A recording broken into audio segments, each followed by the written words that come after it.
उमरकोट विजु जनता दल पक्षर विजु शिशु उद्यान ठारे प्रबाद पुरुष विजु बाबू जयंती पालित हो जाइछि। विजु पट्टनायक आधुनिक ओडिशार निर्माता, जड़े विशिष्ट स्वाधीनता संग्रामी एवं दुई थर ओडिशार मुख्यमंत्री थिले।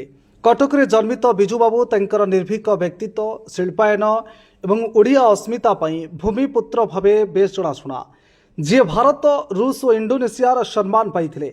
ए विजु पट्टनायक 110तम जयंती कार्यक्रम में पूर्वतन सांसद तथा मंत्री रमेश चंद्र माझी, बिजड़ी विधायिका प्रार्थी नवीना नायक, अध्यक्षा राधा भत्रा और समस्त काउंसिलर और बिजड़ी टाउन सभापति और कर्मीयुक्त कार्यक्रम में जोग देइथिले। आज प्रभात पुरुष विजु बाबूंकर 110तम जयंती आज पालन करुचे।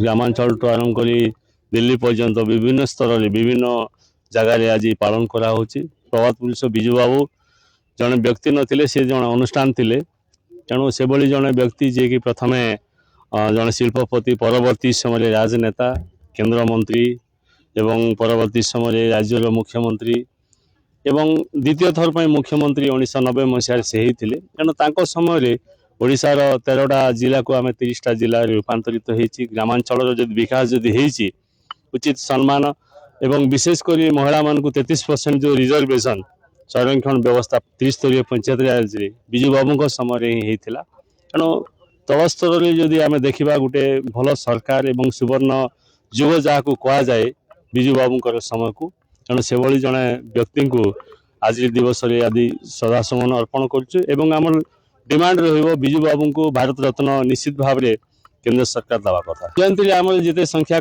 जेहेतु आम प्रत्येक निर्वाचन मंडली आम कार्यक्रम रही, सियाड़े नवरंगपुर अच्छी, डाबुगाँ अच्छी, चंदाहांडी जरिगा निर्वाचन मंडली अच्छी, ये उमरकोट अंचल कार्यक्रम रही। तेणु 4टा निर्वाचन मंडली जेहेतु कराई ये उमरकोट अंचल में बुजारे कार्यक्रम रही। ये केवल स्टेचु रे फूलमाला देवार कार्यक्रम रही। तेणु आमर जिते संख्यार जनसाधारण आमर कर्मकर्ता आसवा कथा से आसछन्ति।